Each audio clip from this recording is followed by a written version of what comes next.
মা কি হয়েছে? এত বেলা হয়ে গেল এখনো পর্যন্ত আমি চা পেলাম না, কি ব্যাপার? পড়ে পড়ে ঘুমাও নাকি বেলা 9টা পর্যন্ত? হ্যাঁ মা, আমি এক্ষুনি আপনার জন্য বানিয়ে নিয়ে আসছি চা।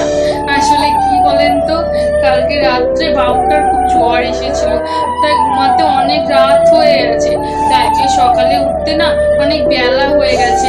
আমি আপনার জন্য এক্ষুনি চা বানিয়ে নিয়ে আসছি মা, আমি যাচ্ছি, তাড়াতাড়ি হয়ে যাবে। এই নিন মা, ধরুন আপনার চা, ধরুন নিন।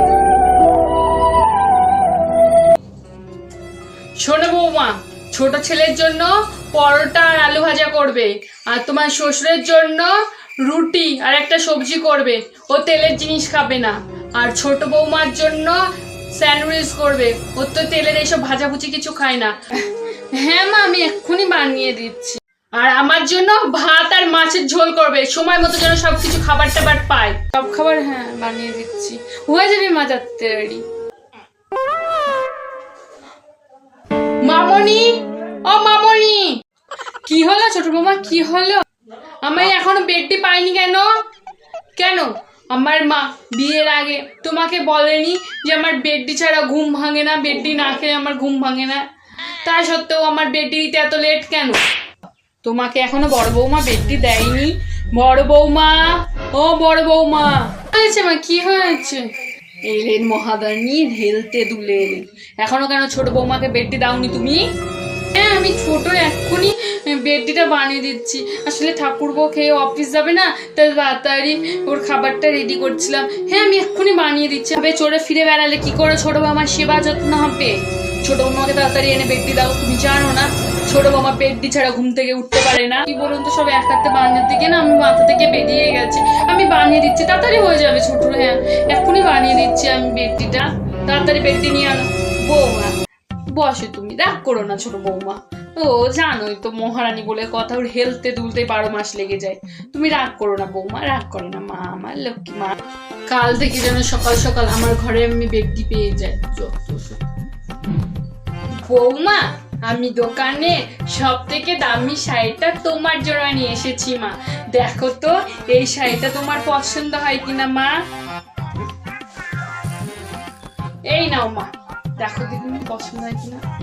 কই দাও দেখি।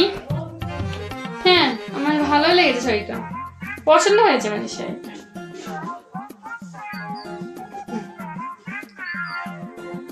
বাহ ভালো হয়েছে মামুনি এই শাড়িটা। বড় বৌমা, ও বড় বৌমা, এদিকে আসো দেখিনি একটুখানি।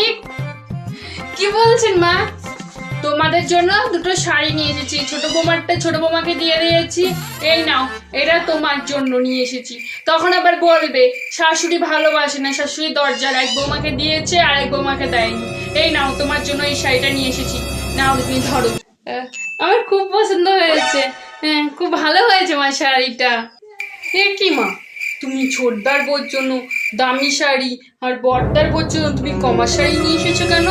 তুমি দুজনের জন্য সমান শাড়ি নিয়ে আসবে। এই তুই একদম চুপ করে থাকতো, ছোট হয়ে বড় বড় কথা বলবি না। মায়ের মুখের সঙ্গে সঙ্গে শুধু চোপা করা না, দেখবি? আমি বুঝবো কাকে ভালো শাড়ি দেবো, কাকে কমা শাড়ি দেবো। আর ওকে কি করতে আমি ভালো শাড়ি দেবো? ওই আমি ক টাকা মাসে আমাকে দেয় সংসার চালানোর জন্য? মাসে দেয় 5,000 টাকা। 5,000 টাকা কি হয়?